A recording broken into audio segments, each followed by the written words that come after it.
Clasificación A. Apto para todo público.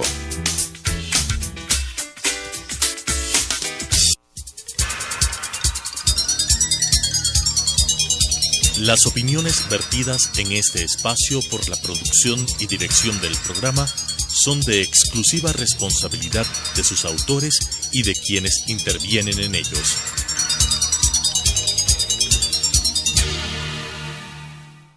Sucesos presenta Punto de Vista, pensamiento libre y crítico. Día a día buscaremos diferentes visiones para la comprensión de la realidad del tercer milenio. Punto de Vista, un espacio que une noticia, análisis y opinión. Bienvenidos.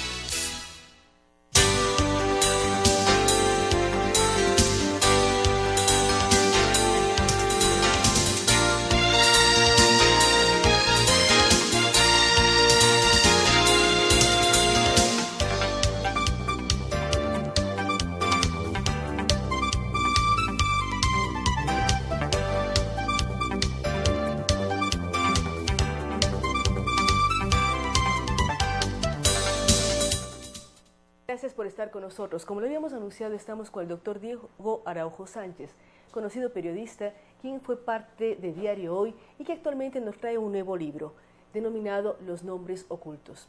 Fuera de micrófono estábamos comentando el tema del libro, que tiene que ver con historia del país y crónicas que a veces no fueron tan analizadas en la época.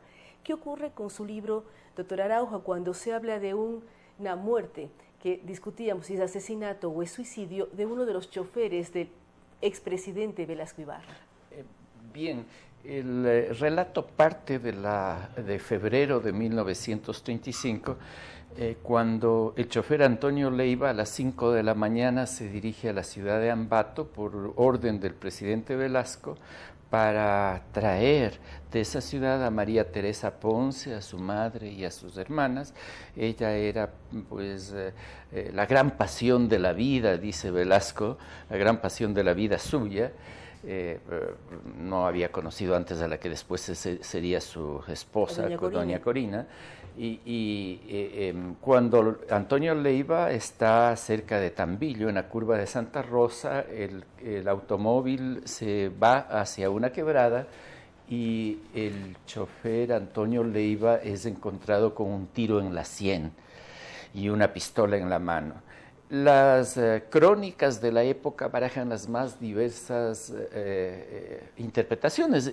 Al día siguiente, en la versión del diario El Comercio, se dice que Leiva murió de un suicidio, se suicidó. En el diario El Universo se dice que fue un complot para asesinar al presidente Velasco Ibarra. Y se habla de los asesinos. Se habla de los asesinos, se habla de la crónica, pero también ¿por qué el chofer no conducía el automóvil presidencial, sino conducía otro vehículo? O sea, hay una serie de interrogantes en torno a este viaje. Porque ese vehículo era más grande que el presidencial y el presidente había ordenado traer a toda la familia Ponce Luque, digamos. Se trata de un relato en donde se mezcla la crónica histórica, que está sumamente documentada. Yo tuve la suerte de investigar en los archivos, en el Archivo Nacional y en el archivo que ha organizado el Consejo de la Judicatura, y pude hallar el juicio que se siguió con motivo de esta muerte. Y pues ahí lo que está claro es que se desecha el suicidio, la autopsia que hacen los médicos desechan la posibilidad de suicidio, pero hasta el final se maneja esa posibilidad. Incluso parece que hubiese, una vez que Velasco se precipita sobre las bayonetas y comienza un gobierno interino, primero con Antonio Pons y luego la dictadura de Páez, digamos, hay como una voluntad de ocultar efectivamente que hubo detrás de la muerte del chofer. Es verdad que este es un hecho, si se quiere, marginal, dentro del protagonismo excepcional del 5 veces presidente del Ecuador, pero es interesante porque de de algún modo se ve el entramado del poder en un hecho marginal, si se quiere, aunque nunca es marginal la muerte de un hombre. De una persona. Pero usted habla de un hecho marginal, habla del entramado del poder, pero también habla de la importancia de los medios. Da las dos versiones, del Comercio y el Universo, y también dentro del libro está un periodista investigador, que es un poco la voz que narra el libro, y que él deja de tener su empleo en un medio. Entonces, ¿cómo volver a analizar la labor de un periodista que investiga? Claro, lo que acontece es que, le decía, aquí hay una crónica histórica, pero también hay una ficción y hay ensayo literario, ¿no? La novela devora muchos otros géneros, devora la poesía, devora la crónica, devora el teatro, devora el ensayo, ¿no? Entonces, al investigar este hecho, me topé con una realidad. El único nombre que sale en la prensa ni siquiera es el nombre completo, sino un apellido. Surge, o me parece que está en una crónica de Diario El Universo de la época, se habla de que la policía está buscando a un tal Romero que está implicado en el caso. Yo invento un personaje, Manuel Romero, que es un periodista que ha cesado en su cargo como periodista, porque el diario fue clausurado, el diario en que trabajaba fue clausurado por el régimen de Velasco, y pues por algún azar asiste al minuto final, porque está pues en un bus interprovincial que se detiene al ver el carro volcado, más o menos a los 40, 50 minutos de que... Pero hay varias figuras. Hay el hacendado que hace o detiene al bus porque encuentra en su propiedad el carro volcado en la madrugada. O sea, hay una serie de figuras que usted las involucra en el libro que estamos viendo. Sí, claro, porque de alguna forma es parte del tratamiento ficcional del texto, ¿no? Pese a que los nombres y los hechos son reales en el texto, hay una fuerte dosis de ficción y hay un tratamiento de ficción en el mismo, ¿no? Tengo en este caso la libertad que tiene un creador narrativo para hacer eso, ¿no? Yo he comentado que hace muy pocos días he leído una excelente novela colombiana que es de Juan Gabriel Vázquez, La forma de las ruinas. Estuvo entre las finalistas al premio Vargas Llosa en las semanas anteriores, ha sido publicada muy recientemente esta novela, y en esa novela se tratan de establecer la investigación sobre dos asesinatos políticos, estos sí no marginales, sino gruesísimos.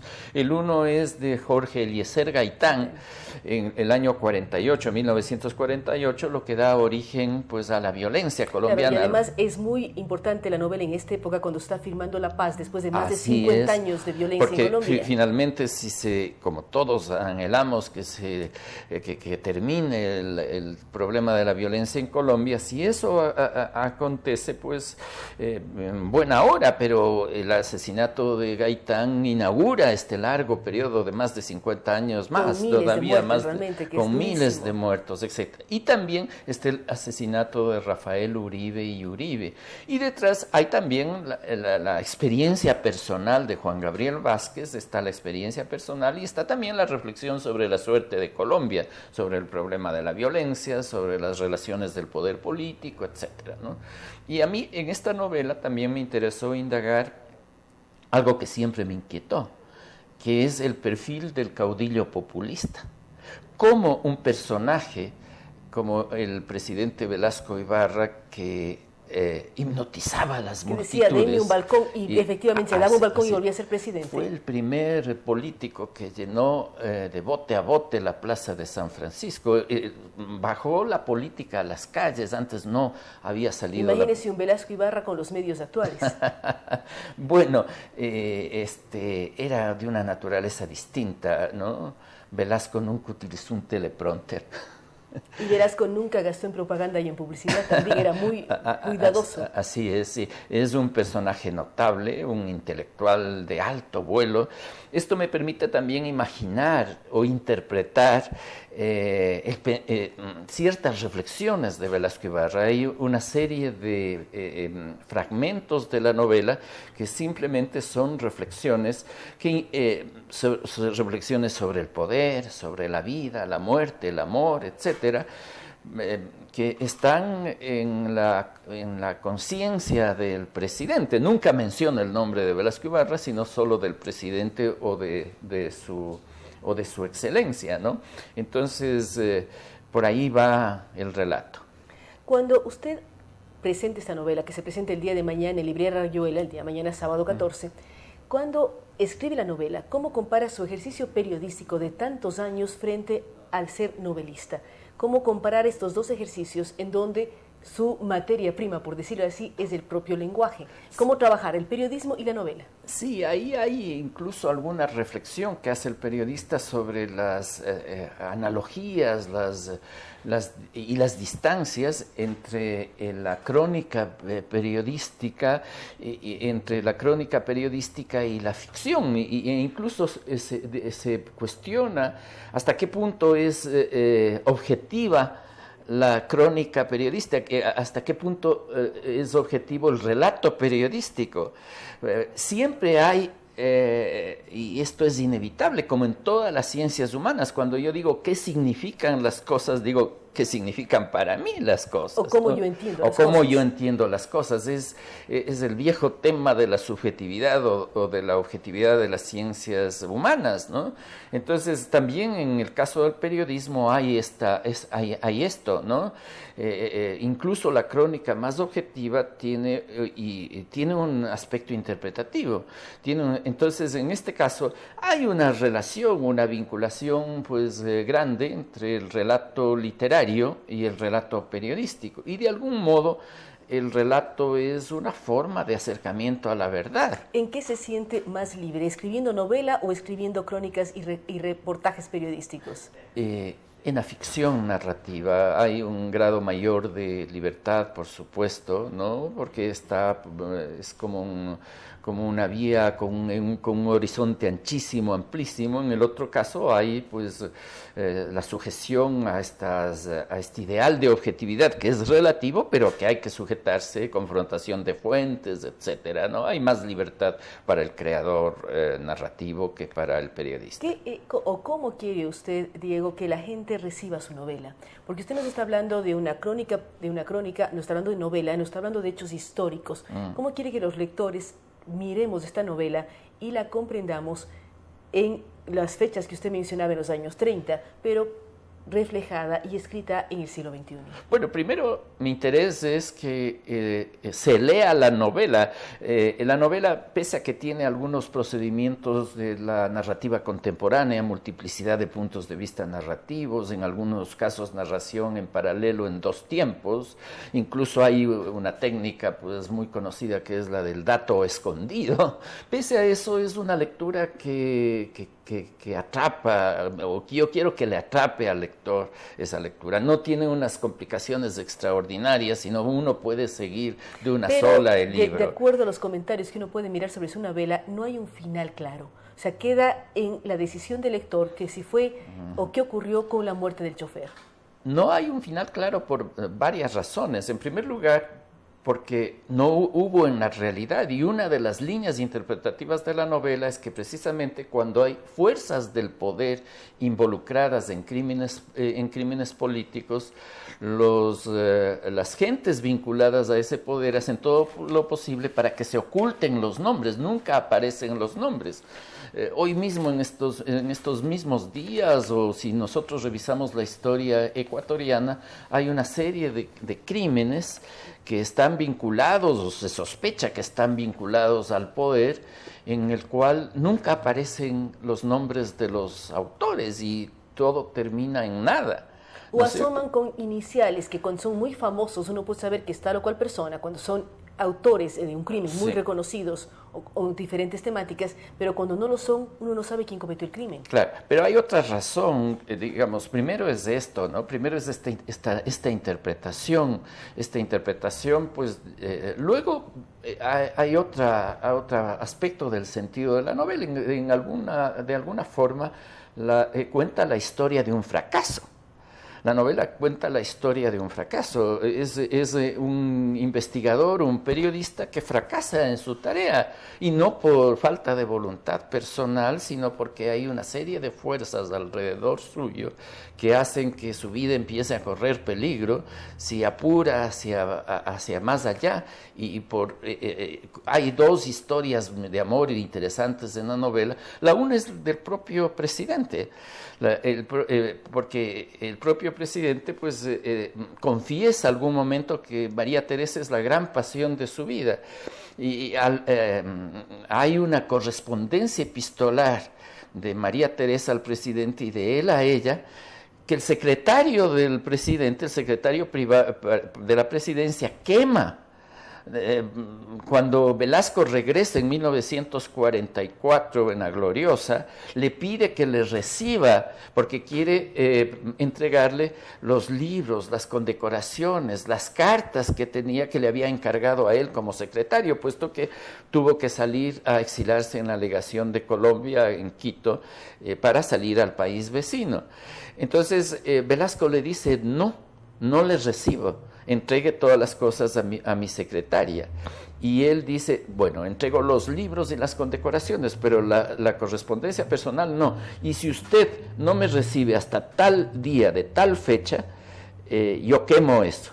Y Velasco dice, se mantiene, no le recibe, y efectivamente el secretario quema las cartas. Figúrese lo que hubiese sido tener el epistolario de esta pasión curiosa. Y tendríamos además otras lecturas de la propia historia. Así es, y frente a eso también hay un enamoramiento del periodista. El periodista precisamente en el tráfago de la investigación se encuentra con una joven y hay el chispazo amoroso. Es una novela con todos los ingredientes, hay amor, hay ficción. Entonces, eso responde un poco a la pregunta, a una de las preguntas anteriores. Me interesa que se lea como una obra de no solo conocimiento de una etapa de la historia del Ecuador, sino como conocimiento de la vida, como esclarecimiento de lo que son las pasiones humanas, el poder, la soledad del poder, y también la búsqueda de amor y la emoción amorosa y la irrisión también de la pasión amorosa. Muchísimas gracias a Diego Araujo Sánchez. Su novela, como lo decíamos, se presenta el día de mañana en Librería Rayuela a las 11 de la mañana. Una novela que creo que luego de escucharla todos queremos leerla, todos queremos llegar a su final, entender esta trama de pasiones, de amores, de crímenes, de investigaciones, que además nos va a ayudar a entender espacios de la historia ecuatoriana. Diego Araujo, ustedes lo recuerdan muy bien como subeditor de Diario Hoy por varios años, ganó varios premios en el tema periodístico y ahora está nuevamente entregándonos su fase de novelista, pero una novela que involucra crónica, que involucra historia y lo que decíamos, pasión, una serie de elementos que hace que sea de muy fácil lectura. Así es que es lectura recomendada y esperamos que mañana les acompañen en la presentación en Rayuela. Vamos a una pausa, luego de la cual estaremos dialogando con el analista jurídico Rafael Ollarte. Hacemos una pausa y continuamos con Punto de Vista.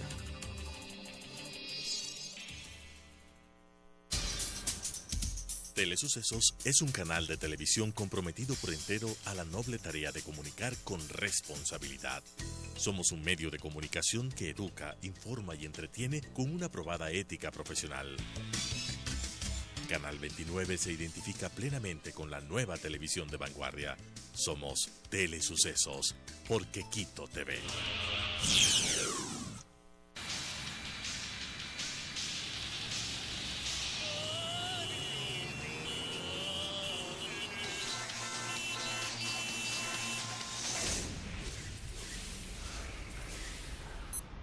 Tómelo con calma.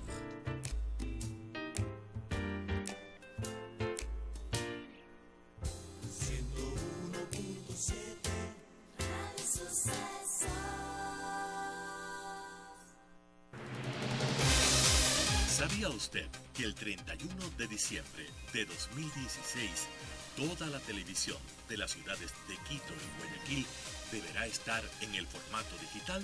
Pero no se preocupe, Telesucesos ya es digital. Sintonícenos en el 29.1 HD, la televisión que usted merece.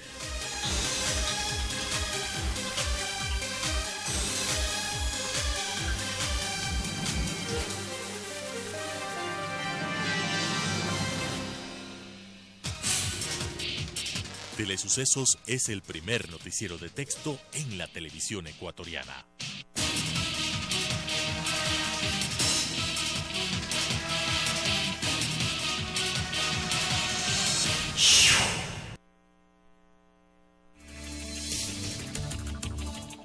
Con estas ideas y opiniones, regresamos con Punto de Vista.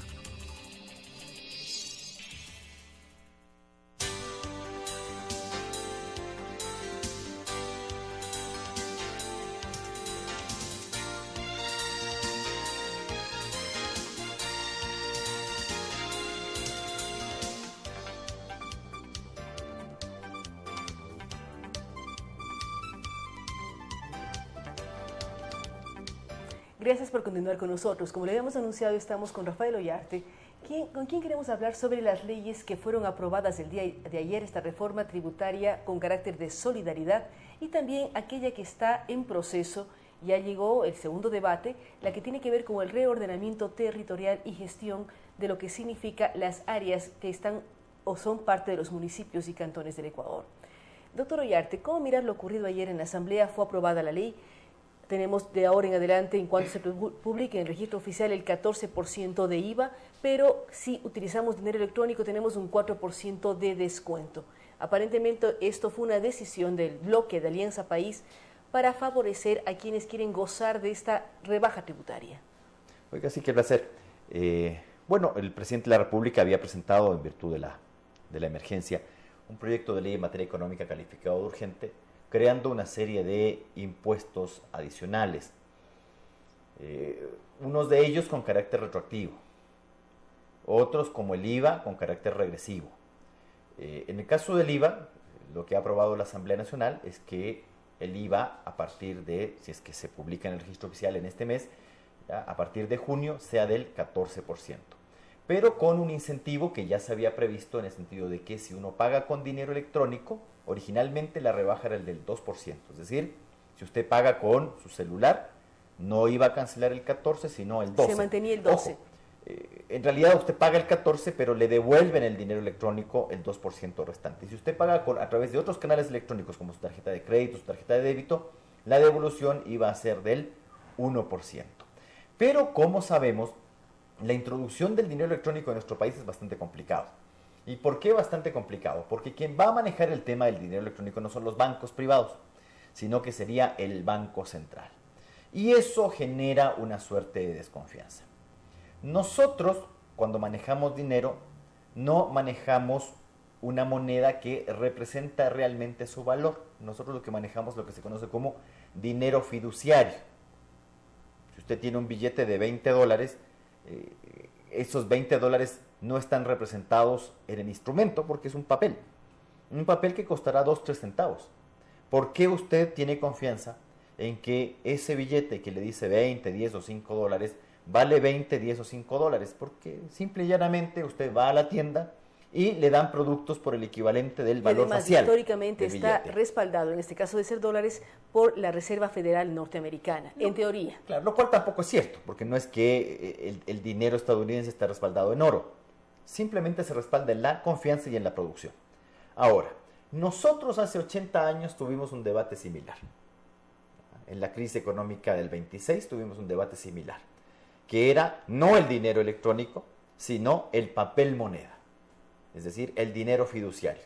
¿Qué confianza tenía la gente hace 80 años de que ese papel moneda que nos estaban entregando equivalía a un oro que se encontraba en las reservas del Banco Central?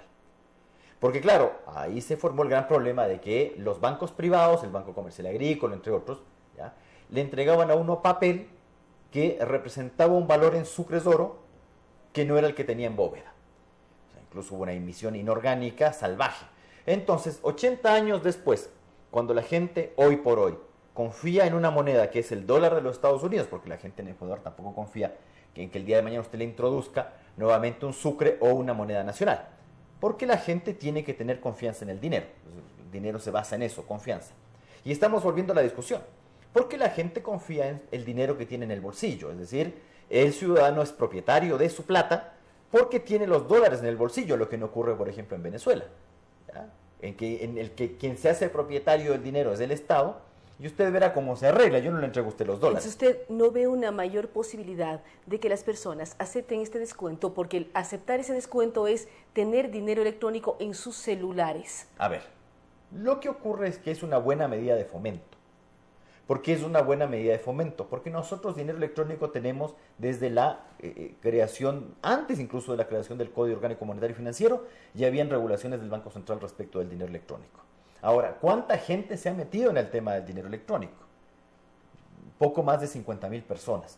Vea, somos 15 millones de ecuatorianos y ocurre que solo 50.000 tienen en su celular dinero electrónico, que es de un uso diría, menos que marginal.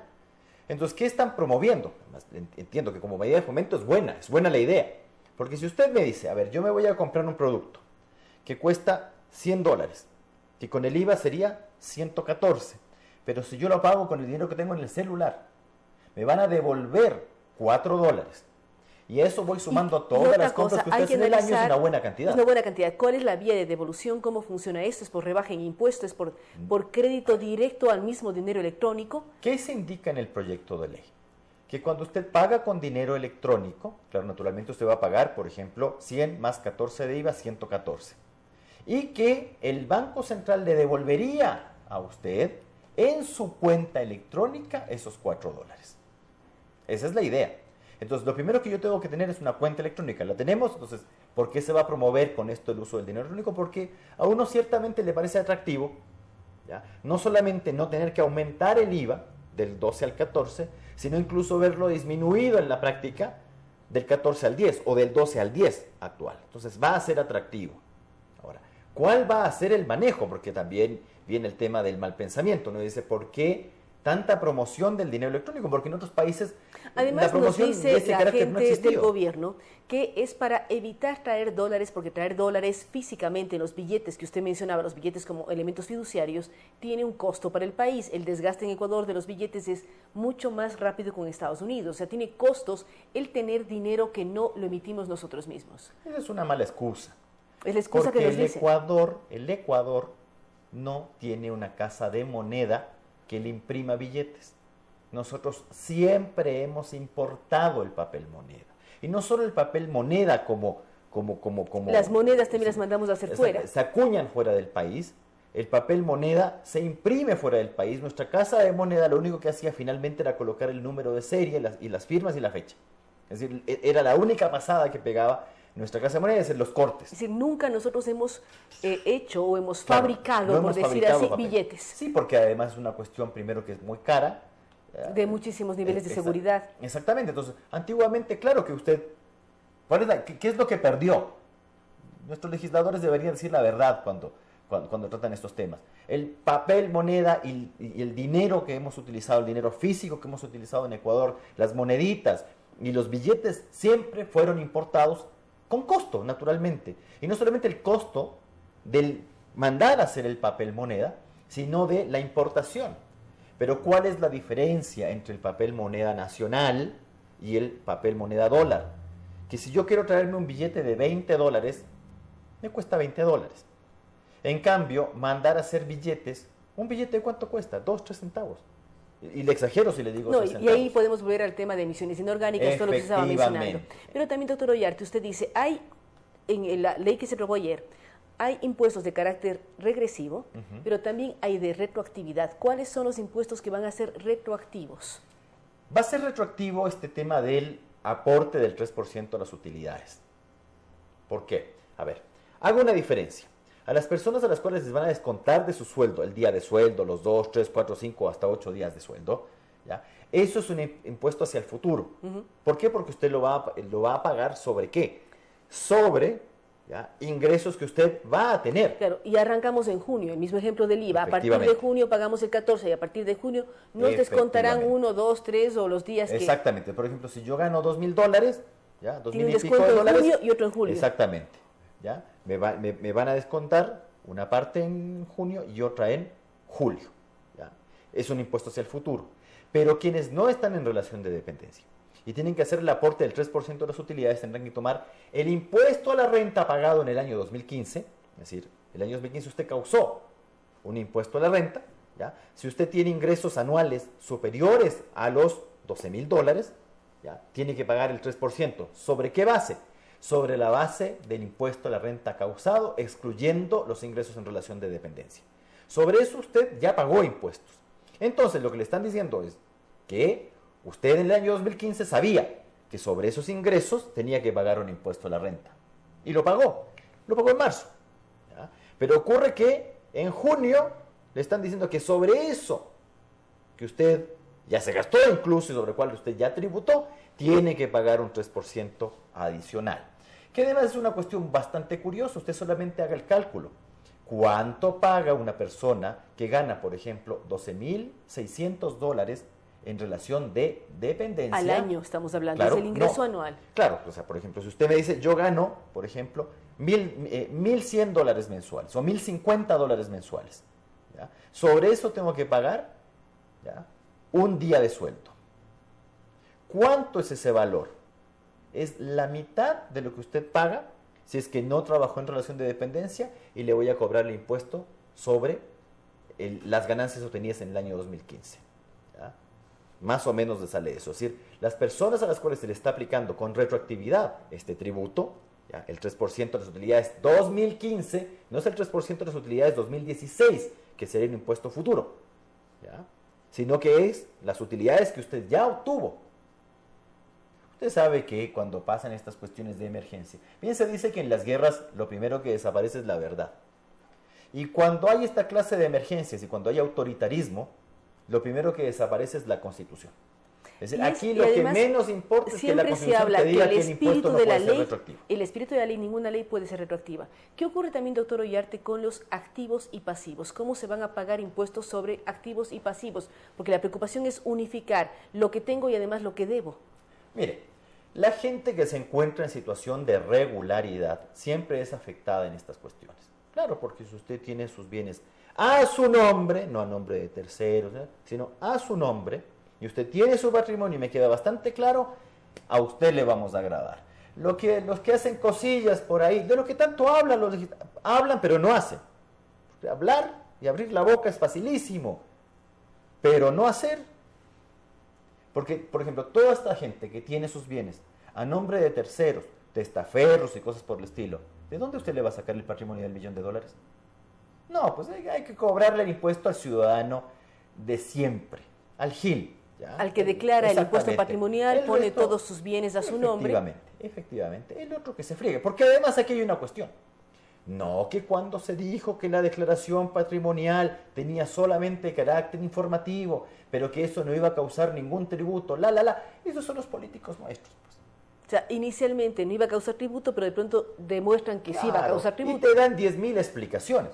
El político ecuatoriano es así, es un tipo que hoy dice una cosa y mañana te da 10.500 explicaciones para decirte por qué no debe hacer. Ni siquiera dice que se ha equivocado el señor. O sea, la gente ni siquiera vea lo que ha pasado con lo del Ministerio de Turismo. Ampliar los locales de la venta. 2 horas y vuelven a retirar. No puede decir me equivoqué. Si están las declaraciones directamente del señor ministro. Pero es que no puede decir, ¿sabe qué? He sido un bobazo y me he equivocado. No puedo ni siquiera pedir perdón, ni siquiera ofrecer disculpas a la ciudadanía por mi torpeza, sino que tengo que decir, es un error de interpretación. ¿Hasta cuándo? Pues, poquito de decencia en esta gente. Bueno, pero es muy difícil pedirle a un político ecuatoriano aquello, ¿no? Pero usted está englobando a todos los políticos ecuatorianos. Sí, es la historia. Yo leo bastante historia, lo que uno ve es la misma cuestión repetida. Y usted ve cuáles son las propagandas gubernamentales. ¿Qué estamos haciendo ahora que hicieron en el tiempo de Febres Cordero? Pues, ¿quién es el peor aquí? A eso jugamos. O sea, un tipo hizo una fregada, hubo un congelamiento y con eso ya lo hemos arreglado todo. O sea, todas las barbaridades que yo haga es porque aquí hubo un congelamiento en el año 99. Y el ciudadano, como de costumbre, en medio de esto. Entonces, con el congelamiento del 99, todas las explicaciones son válidas. Haga usted lo que quiera. Pero son 17 años atrás o 18 años atrás. Por eso. Entonces, ¿cómo analizar como ciudadanos? Este momento estamos viviendo 2 reformas tributarias. Está en camino la ley de reforma, lo que tiene que apuntar a reordenamiento territorial, generando una superintendencia de reordenamiento, en fin. ¿Cómo analizarlo como ciudadanos para aprender? Usted dice, usted revisa historia, sabe el trajinar político ecuatoriano, cómo los ciudadanos mejorar nuestra memoria y analizar con más cuidado lo que queremos al futuro. Una superintendencia de ordenamiento territorial. Es decir, crear otro órgano burocrático para controlar ¿qué? A los municipios, en teoría. Pero si los municipios son controlados por la Contraloría. ¿No habrán pues otros órganos del poder público que controlan las labores de los municipios? Órganos administrativos y órganos jurisdiccionales. No, tengo que crear otro. Y además, ¿quiénes hacen esto? Pero, legisladores oficialistas que han desaparecido superintendencias que deberían existir como tal y crean agencias de regulación. A ver, Chao, superintendencia de telecomunicaciones, bienvenida a la dependencia del Ejecutivo, agencia de regulación de las telecomunicaciones. Eso es inconstitucional, pero bueno, si no hay quien declare aquello. Pero el punto es, nosotros vemos que se van creando nuevos organismos de control, como el ejemplo que estamos poniendo, o nuevos organismos públicos. Pero ¿qué hacer como ciudadano cuando además nos quieren decir ya que después de tener 20 y pico de constituciones, hay oferta ya de hagamos una nueva? Ah, no, por eso le digo, es el político ecuatoriano. Por eso yo en esto generalizo. Habrán excepciones muy valiosas, pero que no pasan de ser excepciones. Es el político ecuatoriano. ¿Qué nos van a decir? Que vamos a arreglar esto con la 21ª Constitución. Vea, usted se ha pasado toda la vida republicana haciendo constituciones. Que duran un promedio de 10 años. Y nos dicen que va a arreglar el tema haciendo otra constitución. Perdón, usted va a arreglar este entuerto de que aquí difícilmente hay Estado de Derecho. Corrección administrativa, cambiándome de constitución. Es decir, usted me va a dar, haciendo lo mismo, va a cambiar el resultado. No, pues. O sea, ¿por qué? A ver, piense un poquito. ¿Por qué razón usted cree que haciendo la enésima constitución, la cosa va a cambiar? Si igual se le va a pasar. Perdón, si la gente del oficialismo que te promueven una constitución, se la pasan abiertamente. Le pongo un ejemplo.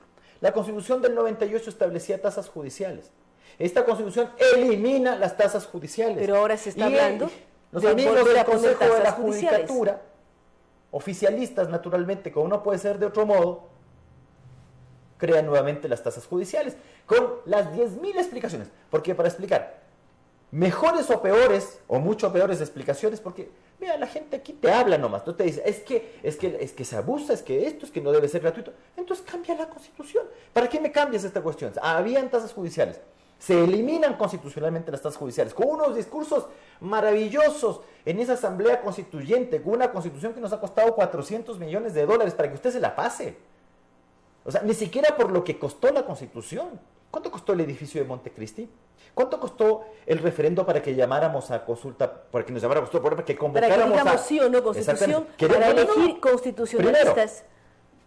Pregunta, ¿quiere constituyente? Sí. Luego, segundo, elecciones. De asambleístas. Tercero, referendo ratificatorio. Luego, otra vez elección de autoridades. Y en la mitad, ¿cuántas constituciones se entregaron a nivel nacional? Estas que eran hechas con infinito amor. Eso es lo de menos. Vaya a ver cuánto le costó el edificio de Montecristi. ¿Qué están haciendo ahí? Es que contralor no hay, pues entonces, ¿usted qué puede esperar? ¿Que pase algo? O usted me hace hoy un barrido en el Aromo que le cuesta $1.200 millones y no pasa absolutamente nada. Ponga algo ahí siquiera. Haga un estadio, no sé, digo yo. Hay una serie de dudas. Que la cuestión de los amanes ahí tiene para hacerse un megaparque, ya $1.200 millones costó aquello. Y ahora usted tiene un gobierno raspando la olla y dando explicaciones de por qué. Además crea una ley con un nombre que, perdóneme, es pernicioso. Ya, ley de solidaridad, le admito. Pero de corresponsabilidad ciudadana, ¿qué tiene que ver el ciudadano con haber tenido un gobierno que se la ha gastado toda, que no dejó ni un fondo vivo, y que luego le dicen a la gente, usted tiene que meterse en la mano porque yo me he gastado los fondos de emergencia? Y ni siquiera, perdóneme, ¿sabe qué? Me he equivocado. No tuve la previsión de dejar dinero, porque uno debe saber que en la vida de las naciones, como en la vida de las personas, se pueden presentar emergencias. Y uno tiene que tener dinero guardado. Bueno, y se puede hacer una discusión larga sobre qué debíamos asegurar, qué nos aseguró, una serie de elementos. Responsabilidad gubernamental se llama, que le dicen en otros países. Porque en nuestro país, lamentablemente, eso la historia nos ha enseñado, que los políticos son número uno para meter las patas y luego ni siquiera disculparse. No, encima se enojan. Al doctor Rafael Ollarte. Él es muy claro al hablar sobre la situación jurídica del Ecuador, analizado brevemente realmente la nueva ley de reforma tributaria de la solidaridad y corresponsabilidad ciudadana, haciendo duras críticas sobre la segunda parte, porque dice que sea solidaria, uno lo entiende, pero que el Estado no tenga fondos de ahorro es difícil comprender, de acuerdo a lo indicado por el doctor Ollarte. Además, él habla sobre la importancia de la confianza en los nuevos medios de pago, como el dinero electrónico. Vamos a ver qué ocurre en los próximos días. La ley será publicada, entrará en vigencia aparentemente a partir de los primeros días de junio y saber qué debemos hacer. Y también lo que él dice, analizar la historia, saber qué ocurre en el tema político ecuatoriano y no pensar en que nuevas constituciones y nuevas refundaciones del Ecuador va a hacer que las cosas cambien. Lamentablemente es cierto lo que él señala y hay que hacer profundos análisis. Vamos a una pausa y estaremos dialogando con el ingeniero Guido Carranza sobre el tema Manabí, el sport de Puerto Viejo, y nos va a hablar sobre la situación que su ciudad y su provincia están atravesando. Hacemos una pausa y continuamos con Punto de Vista.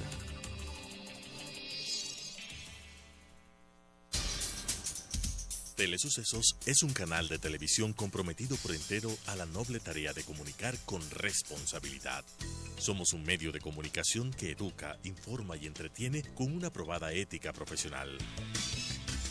Canal 29 se identifica plenamente con la nueva televisión de vanguardia. Somos Telesucesos, porque Quito TV.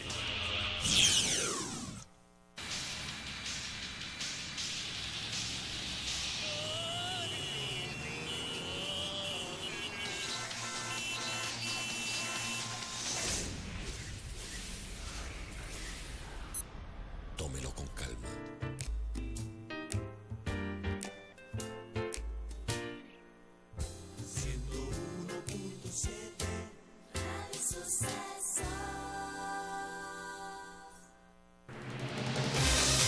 ¿Sabía usted que el 31 de diciembre de 2016 toda la televisión de las ciudades de Quito y Guayaquil deberá estar en el formato digital?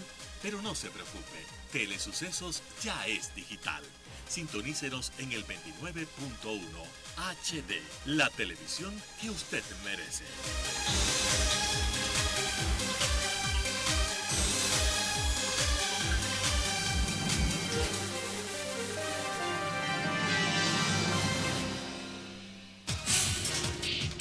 Telesucesos es el primer noticiero de texto en la televisión ecuatoriana.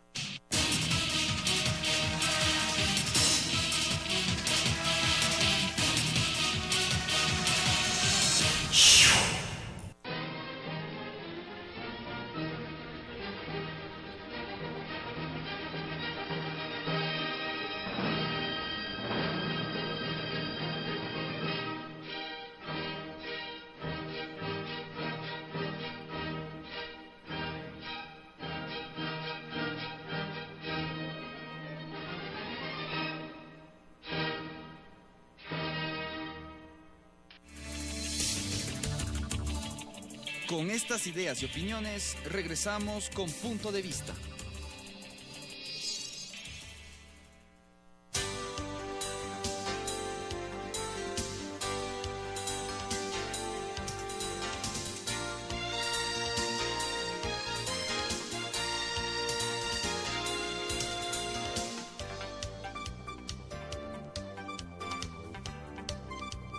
Gracias por continuar con nosotros. Como le habíamos anunciado, estamos con Guido Carranza. Él es constructor y empresario manabita, con quien queremos hablar sobre la situación de su provincia. Guido, usted es de Puerto Viejo, ya estamos casi a un mes del terremoto. ¿Cómo analizar antes del terremoto la situación de la provincia y la situación actual? ¿Cómo planificar? ¿Cómo mira usted la posibilidad de reconstruir esta provincia que ha sido tan duramente afectada? Buenos días, Claudia. Gracias por la invitación. Bueno, estamos atravesando un momento muy triste, muy doloroso, pero nos secamos las lágrimas ya y nos hemos puesto a trabajar. Manabí es tierra de gente noble, trabajadora y con mucho esfuerzo. No sé qué tiempo nos tomará, pero debemos levantarnos. La crisis en Manabí antes del terremoto no difiere de lo que estaba pasando en el país, ¿no? Una iliquidez severa, las actividades todas golpeadas, las principales actividades como por ejemplo el atún golpeado, todas las actividades, los camaroneros, el comercio, una red vial que no es verdad que en el 100% estaba en buen estado. La carretera Manta-Guayaquil, Puerto Viejo-Guayaquil, está en muy mal estado, en deterioro. Nunca fue la autopista que dijeron. Y estaba desde antes, no es porque se dañó con el terremoto. En lo absoluto. Al contrario, el terremoto no le ha causado afectación. Es decir, el terremoto, como conocemos públicamente, ha afectado puntualmente a unos 6 cantones. Y carretera diríamos que muy poca afectación. Hay alguna afectación puntual, justamente en los cantones más afectados como Puerto Viejo, Manta, Pedernales, Sucre, Valle Caracas, Canoa, pero son afectaciones muy puntuales, cerca de los puentes, colapso que son 1 kilómetro y no suma más de 10, 15 kilómetros, si hablamos en longitud. Puentes que han sufrido pequeña afectación, que tienen que darle una reparación, pero que no han colapsado. De manera que ahí no hay la mayor inversión. Pero, a ver, efectivamente este terremoto no establece clases sociales ni sectores públicos o privados. Afecta absolutamente a todos. Entonces ha afectado obviamente a la parte pública y a la parte privada. La parte pública yo diría que no supera el 30%. A pesar que ha sido duramente golpeada, efectivamente, por falta diríamos, de muchos factores, y la empresa privada, yo creo que pasa del 70%. Aquí los edificios públicos, aunque no todos están asegurados, y eso hay que revisarlo, de alguna manera tienen resuelto el tema. La empresa privada, que le ha costado normalmente 40, 50 años de esfuerzo, porque coincidentemente la más afectada son las zonas comerciales, comercio popular, y esta gente es la que ha trabajado toda su vida en eso ya. Y de pronto se les vino abajo. Porque se les vino abajo. Usted dice, ustedes están secando las lágrimas, están empezando a tratar de reconstruir. Es muy duro lo que usted dice, el 70% de la empresa privada de los cantones afectados se ha visto con problemas. ¿Cómo buscar apoyar a estos sectores? Porque el país entero se volcó a ayudar a Manabí en los primeros días. ¿Cómo continuar esta ayuda? ¿Qué necesita Manabí del Ecuador? Hablamos de nuevos impuestos, sí, pero es la parte pública. Pero ¿cómo dar una mano del lado privado al lado privado, de ecuatoriano a ecuatoriano en Manabí? Muy buena pregunta. A ver, a propósito de eso, la solidaridad del Ecuador ha sido extraordinaria, extraordinaria. Tenía la oportunidad de conversar, por ejemplo, con técnicos que vinieron de España, y particularmente uno de ellos ha estado en 14 países donde han tenido terremotos. En ninguno ha encontrado la cantidad de expresión y de entregas de la solidaridad del Ecuador. Se queda sorprendido de eso. De manera que eso es buenísimo, y gracias al Ecuador por eso.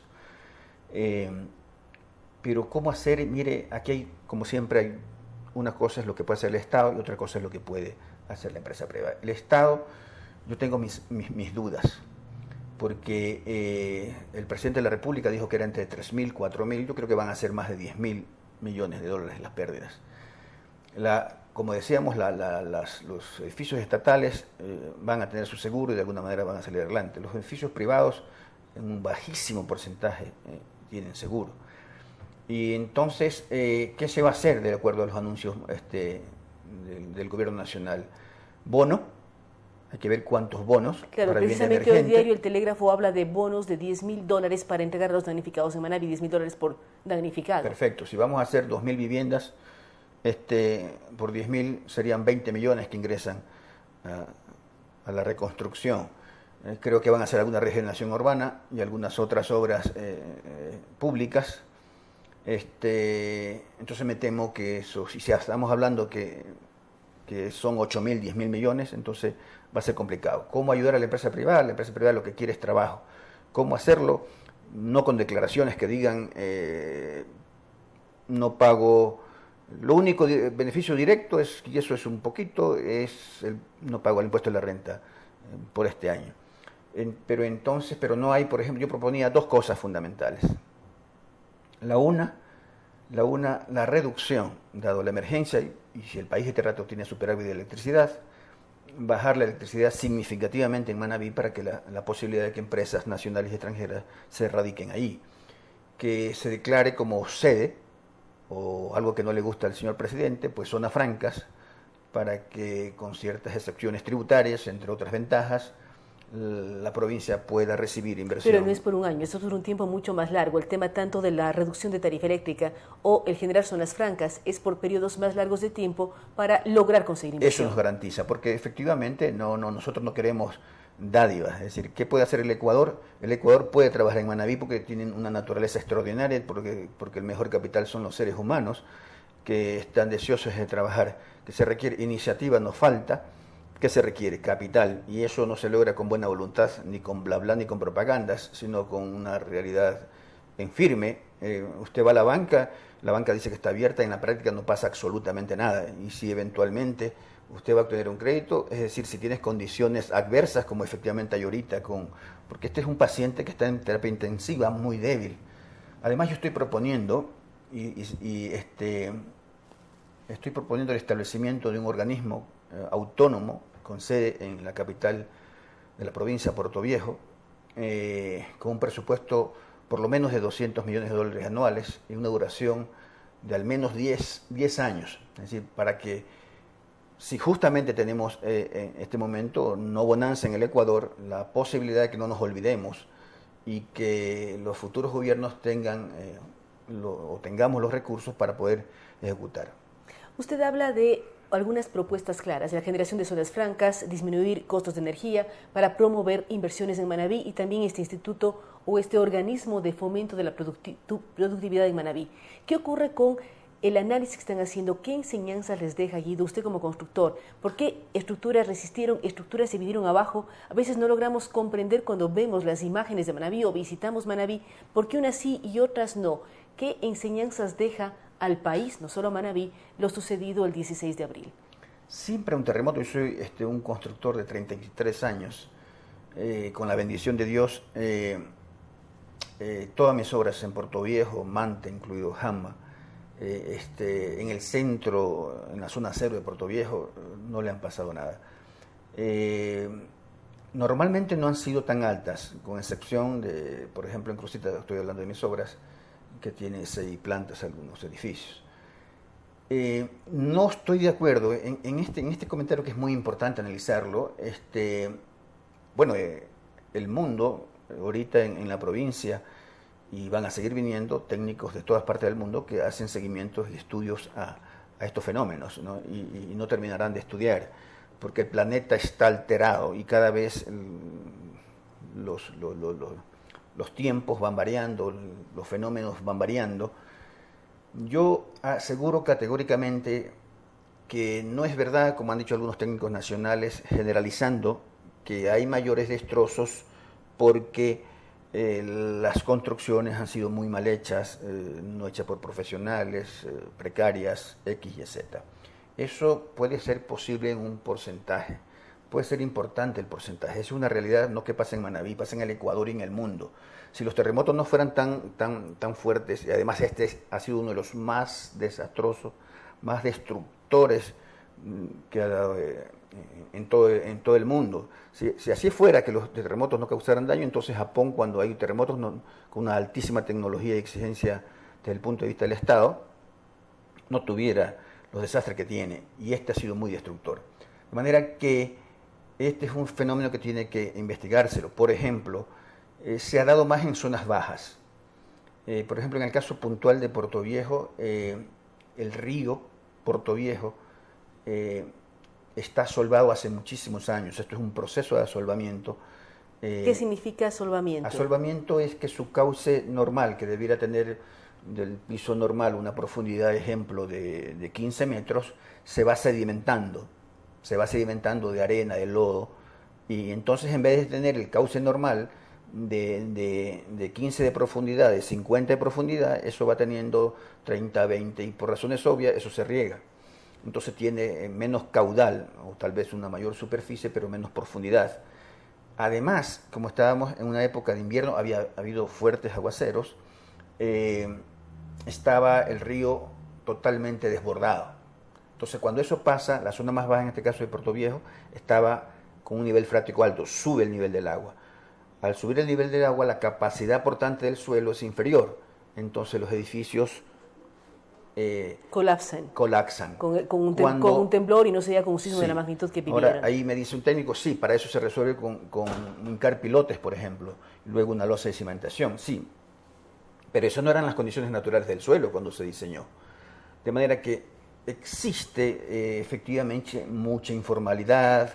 La pobreza hace que, por ejemplo, cometamos errores que no deben cometerse, como iniciamos una construcción, dejamos los hierros ahí con la esperanza que nuestro hijo suba una segunda planta, y luego el otro hijo sube una tercera planta, y no está calculado para 3 plantas, pero además ese hierro que ha permanecido durante mucho tiempo está corroído y no está en condiciones adecuadas, que hemos utilizado sal de mar y no de ríos para que no corroa para la arena hierro. y todos los elementos constructivos. Eso y muchas cosas más sí se ha hecho. Eso nunca quisiera que pase un terremoto en ninguna parte, pero si pasara en cualquier ciudad del Ecuador, va a haber gran destrucción, porque eso pasa en el Ecuador. Y también pasa que hay construcciones buenas, pero fue tremendamente destructor. Pero además estas ondas y esta connotación fue diferente, efectivamente afectó mucho más a las zonas bajas. Este terremoto fue en Pedernales, el subepicentro fue en tierra, y en las zonas altas las afectó menos. No, son una serie de datos muy importantes. Guido, para cerrar, ¿cómo usted está pensando? Apuntó ya con varios ejemplos de la reconstrucción de Manabí. ¿Cómo unir a Manabí? ¿Cómo trabajar en equipo como Manabí con el soporte del resto del país? Al margen del tema político, gubernamental, que a veces eso no genera tanta unidad. ¿Cómo trabajar en unidad para sacar adelante Manabí y también la zona de Esmeraldas que fueron afectadas? Efectivamente, el terremoto deja una enseñanza extraordinaria, no solo para los constructores, para los usuarios de bienes materiales, sino también es increíble ver cómo nos unió más a las familias, a los vecinos, cómo se compartió, de manera que esta unidad, he visto tantos testimonios que demuestran que está una provincia unida, ¿no? Solidaria entre hermanos. Tantos testimonios que me gustaría decirlos, transmitirlos, que los estoy recogiendo, que demuestran la gran condición humana de los ecuatorianos y particularmente del manabita. Eso va a cambiar la historia de nuestra provincia. Y yo creo que gobernante que pretenda engañarnos se va a equivocar, porque Manabí le va a responder con agradecimiento si los gobernantes responden con verdad, con honestidad la administración de los recursos, y le va a reclamar con fuerza si eso no ocurre. Gracias a Guido Carranza. Él es muy claro al decir, Manabí va a agradecer a quien apoya a Manabí, pero va a reclamar a los gobernantes que engañen. Así es que de esta manera queremos terminar nuestro programa. Agradecerle a Guido Carranza, este constructor y empresario manabita, que en medio del dolor habla de reconstrucción, habla de solidaridad, habla de unidad entre hermanos manabitas y ecuatorianos. Es obligación de todos nosotros tener pendiente este tema, seguir apoyando, buscar formas de dar una mano para que las ciudades, los caseríos, las casas que se han venido abajo tengan esa mano solidaria de manera permanente de todos los ecuatorianos. La ayuda ha sido impresionante, pero no podemos olvidar que familias, que personas, que niños, que jóvenes necesitan todavía nuestra mano solidaria. Así es que muchas gracias a todos nuestros invitados, a ustedes que nos han acompañado esta semana en Punto de Vista, y también a nuestros anunciantes, a Humana, que nos garantiza una mejor vida futura, a la Cooperativa Policía Nacional y EMAP, que siempre nos recuerda cómo cuidar el agua. Con ustedes hasta el próximo día lunes. Las opiniones vertidas en este espacio por la producción y dirección del programa son de exclusiva responsabilidad de sus autores y de quienes intervienen en ellos.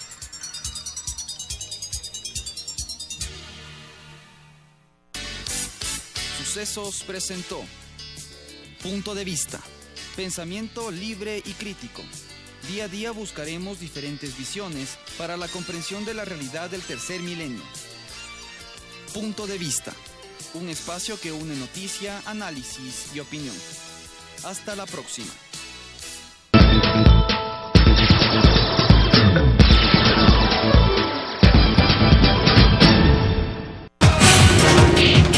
Telesucesos es el primer noticiero de texto en la televisión ecuatoriana.